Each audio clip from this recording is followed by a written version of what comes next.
What up, Kings fans, and welcome back to On the King's Dime, part 2 of our two-parter Melbourne series preview. We've got it for you today. It's finally ready to go.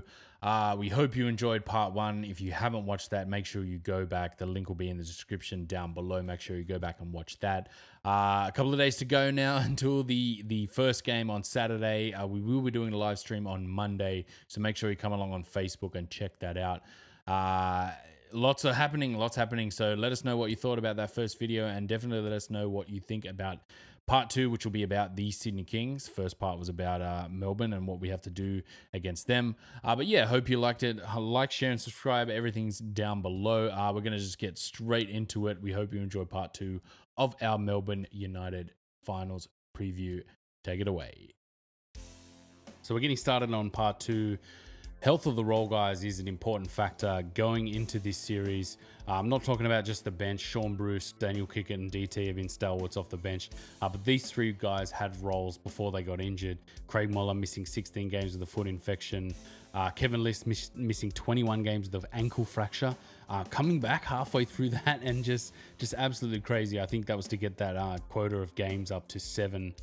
But it was good. It's good to see him back. He's about 70% back. I think he can have an impact on this series. It gives us some interesting options, whether we could bring him off the bench, play it conservative, or he actually starts alongside Casper Ware. But Craig Moller's a big one. He missed games with that foot infection.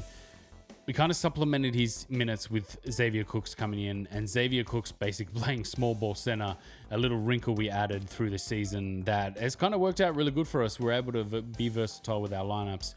Before Cooks came in, Craig Moller was basically being our go-to guard rebounder, and that was a really important task because last year we didn't have that, and this year we've been one of the better rebounding, I think the best rebounding team in the league this season. So it'd be interesting just to have another body who can defend on the perimeter, who can dig in and pin down low, as well as kind of be a shot blocking threat for guys going to the hoop and in mid range, as well as grab rebounds. Hoping he can come back and at least have some sort of impact. Now, Didi Luzada, he was seeing him just knocking down some shots.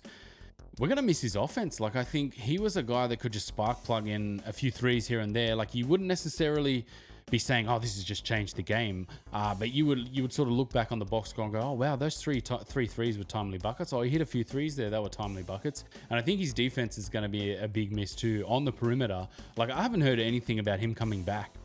Absolutely nothing. Like, we don't get that many sort of injury reports in terms of the season, but he's going to be an important piece. We really kind of need him back, but if he's not going to be back in any kind of capacity, that's a little bit of a worry. And, you know, as it stands, I don't think he will be back. Now, Casper Ware, as much as he's been, you know, throwing up some garbage, his three ball percentage is down this season. He has had some absolutely electric games against Melbourne, almost like coming back into his old gym, coming back against his old team. It's lit a fire under him, and he's had some absolute blinds. Let's have a look at that. 34 points in the first game, 4 assists, 4 of 11 from 3 in that game. But in game 2, putting those 3 balls away, 5 assists, 4 of 7, 3 assists, 5 of 10 in game 3, and then 8 of 15 in that game 4. That was absolute magic. He was just lighting it up from everywhere. This is probably the series where I'm just like, just go ahead and shoot, my son. Just shoot the ball. Even if you're in a slump, shoot the ball. Although, like, my heart's probably telling me, mate, put away the 3 ball if it's not dropping. I think we just got to accept it in this series in particular. Like, he's going to go out there with an absolute mission to prove. I'd like to see the rest of our guys kind of step back and just go, yeah, look, Cass, if you got it rolling tonight, we'll give you the ball. We'll make it happen. A few times this season we've done that. But I really hope he doesn't just start chucking up bad threes. Like, I've put a few bad threes at the back end of this lot of clips and this lot of information.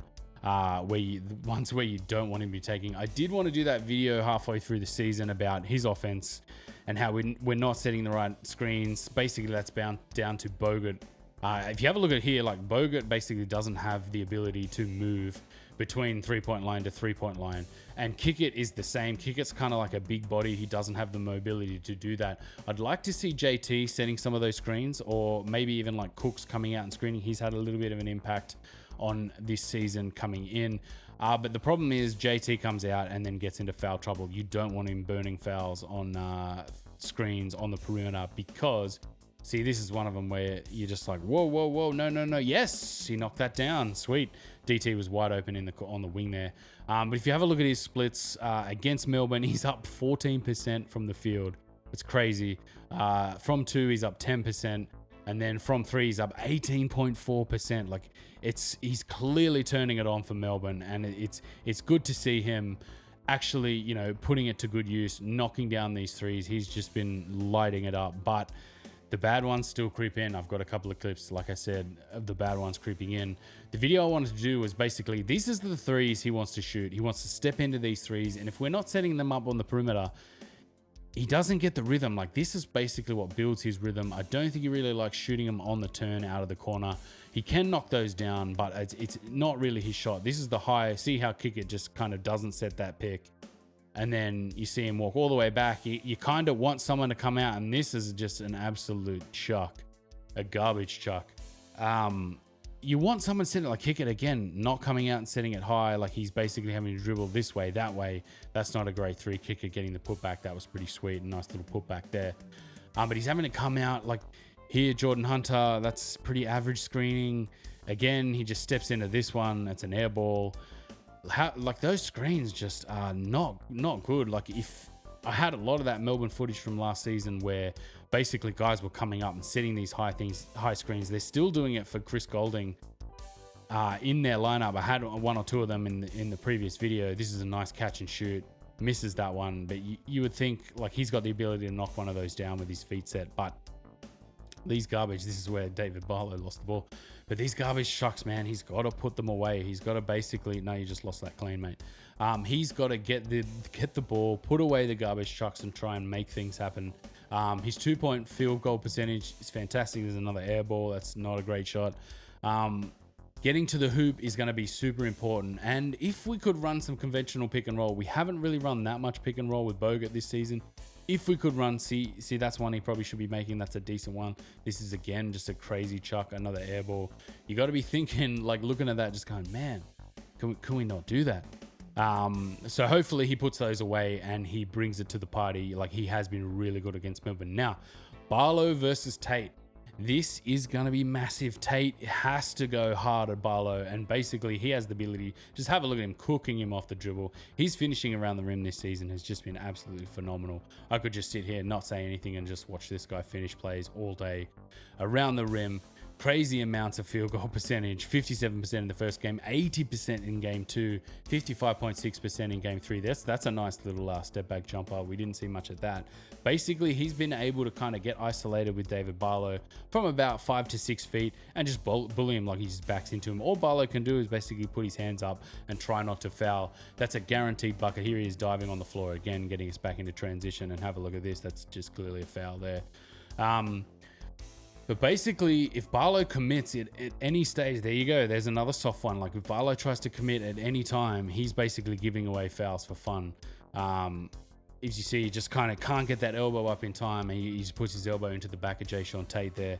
I'm going to expect us to just go. And you see Sean Long come flying across. That's kind of his MO.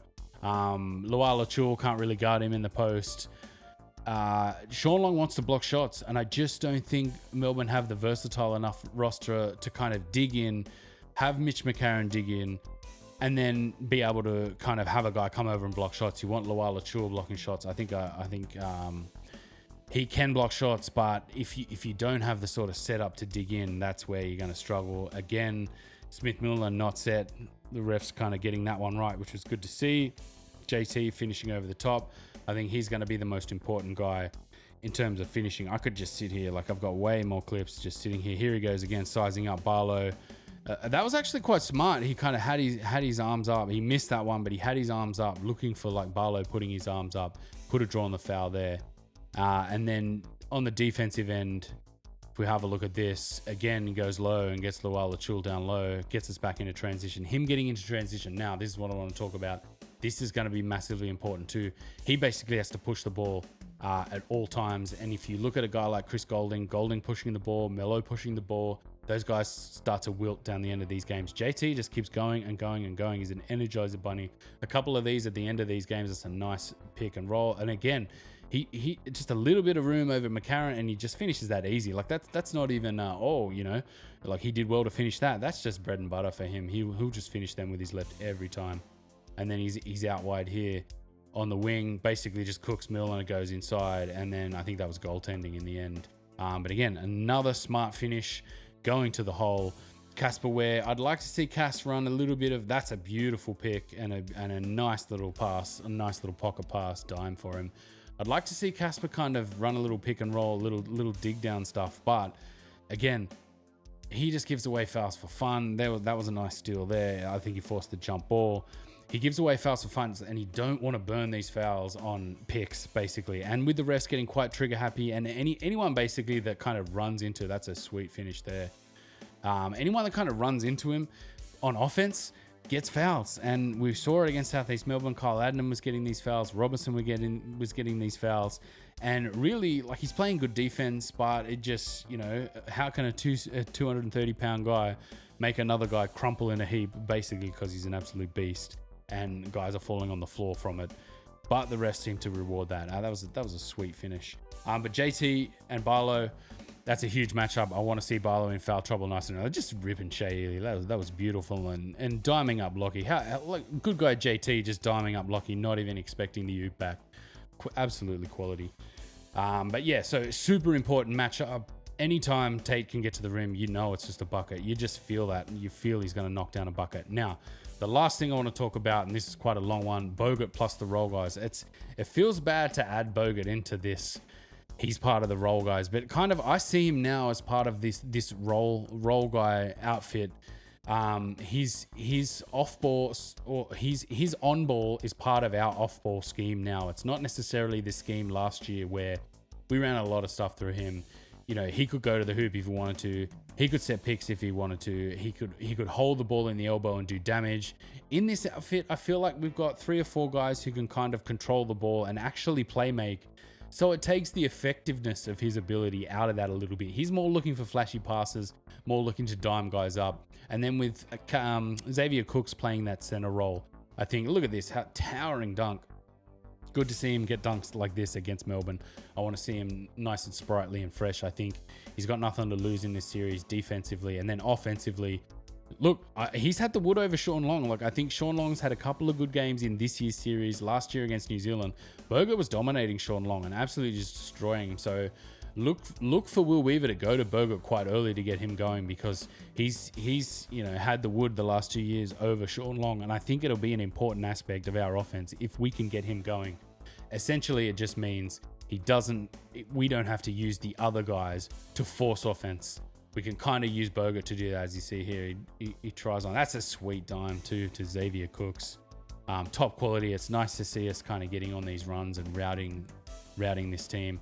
But again, like, I didn't really want to add, like, I wanted to add Bogut for his own piece, but really his numbers haven't really been that good. But in terms of playing against Melbourne, it's an important part of this team. Now, Brad Newley needs to take it to the bucket. It's nice to see these dropping, and this is an absolute swish from him. But he needs to get to the bucket. He needs to put pressure on Sean Long as well, basically get Barlow into foul trouble. Look at that beautiful transition. He is going to do so much damage, because basically their rim protector is just a block hunter with kind of no stable base. We've got the block hunter in Bogut, and last year we had the block hunter in Bogut. We had quite a stable base of guys digging down. Kevin Lish, Jerome Randall kind of tried it on as well. Kyle Adnam off the bench kind of did well digging down. Essentially, Melbourne don't have that. Barlow kind of gets into foul trouble, gets handsy. Luala Chul, when he can block shots, and that's a nice dime from Kick It.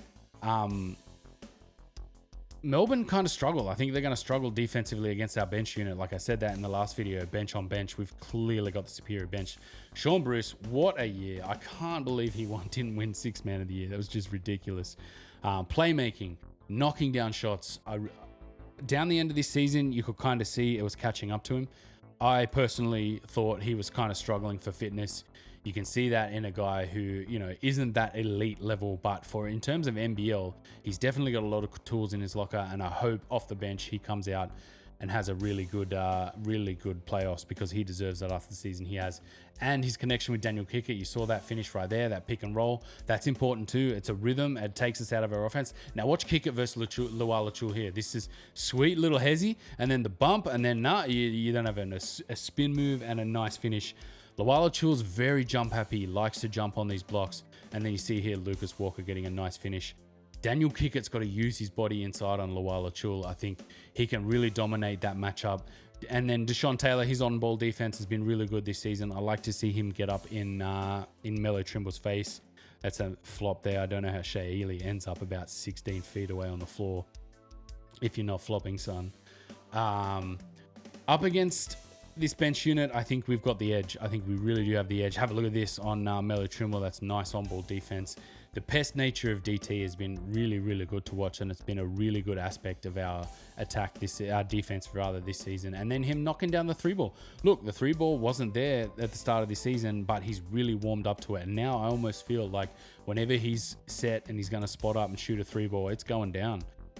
As we see here, he backs it all the way out. His inside game is still not great, but that's a nice little pocket pass for Cooks, and obviously he draws the foul there.